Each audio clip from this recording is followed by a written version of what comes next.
شفنا النهارده اوباما اللي بعض الجماهير اللي عامله زملكاويه قاعده تشتمه، كان عالمي النهارده. شفنا محمود علاء في الاتحاد السكندري اللي انتوا طفشتوه في كل ماتش بياخد راجل المباراه. يا جماهير الزمالك فوقوا العيال دي، وطفشتوا قبل كده زكريا الوردي اللي راح مع بيلعب دلوقتي اعتقد في الرجاء. لا احنا كان عندنا لعيبه محترمه وعندنا دلوقتي لعيبه محترمه، بس قلنا لما يلعبوا في مكانه. يمكن النهارده الحمد لله انا طبعا بشكر امير مرتضى لانه طبعا الدكتور منعه من النزول. الحمد لله نجح النهارده في انهاء صفقه ناصر منسي كمهاجم. واحمد يا خضري لازم تطلع تعمل اعتذار لانك طلعت كذاب. انت قلت مقابل حمدي علاء ومقابل اسمه الثاني اللي قال عليه ما اعرفش قال على مين كده، فيصل. تمام يا كذاب، ما فيش دول خالص.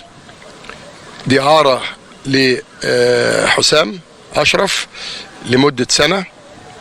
كل اللي انت قلته طلع كذب ولازم تطلع تعتذر. وادي يا جماهير الزمالك قدامكم، ادي اللي عاملين نفسهم زملكاويه بس شغالين خدامين عند اسمها الدبانه دي اللي في الواد اللي عنده قضيه دعارهم وقافلين له الفيلا بتاعته مش همنها له في مارينا. مبروك لجمهور الزمالك، دي اول صفقه. بشكر سياده اللواء اشرف رئيس النادي، بشكر رئيس مجلس اداره بنك مصر هشام بيه، بشكر الاستاذ يحيى نائب رئيس مجلس الاداره.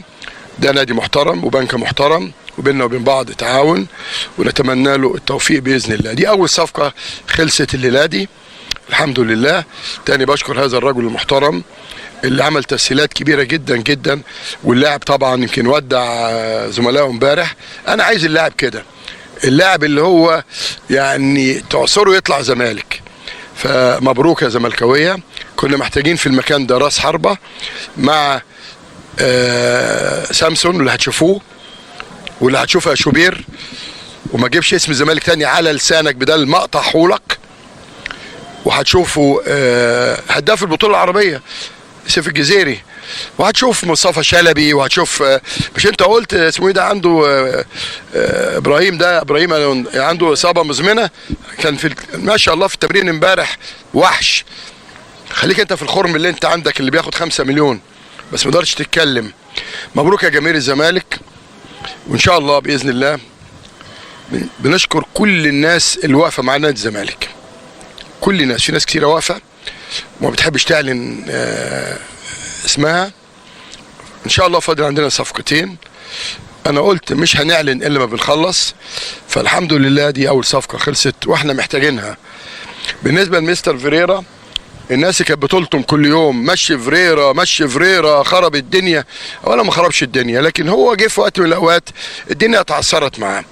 وانا لما قلت يتعين رئيس قطاع او المستشار الرياضي اللي في كرة القدم لجميع القطاعات، اللي هو اصلا كان جاي بفكرة وحرام ان هو ما ينفذهاش. هو امير كان عندهم فكرة للمستقبل، فكل اللي كانوا بيقولوا مشيه النهارده بيقول لك بتمشيه ليه؟ وحات امك انت وهو، دماغي وجعاني. وقلت قبل كده لو تفتكروا، اللي زعلان من اسماعيل يوسف يحب الزمالك ويدعمه، اللي زعلان من اسامه نبيه يحب الزمالك ويدعمه، اللي زعلان من احمد مسعود يحب الزمالك ويدعمه، اللي زعلان مني ياكل خرا. كلام واضح؟ تاني بقول اهو، دماغي وجعاني. احنا شغالين 24 ساعه انا بكلمكم، وامير نايم في السرير بتعليمات من الوزير من الدكتور. تمام؟ مبروك يا ايها اللاعب الجميل يا ناصر، واسمك ناصر وان شاء الله يبقى على ايدك فيه نصر ان شاء الله باذن الله. احنا بس هنذيع النهارده يا جماعه عندكم لقائي مع اللعيبه عندكم ان شاء الله بعد ما وفرحوا جماهير الزمالكاويه. لسه عندنا صفقتين باذن الله، ادعوا ربنا يوفقنا فيهم. مبروك يا ناصر. حسام اعاره سنه وراجع، مفيش يا خضري يا اللي عامل نفسك زملكاوي وانت اصلا شارب من العتال، والواد اللي اسمه شوبير واحد من رجالتهم يعني.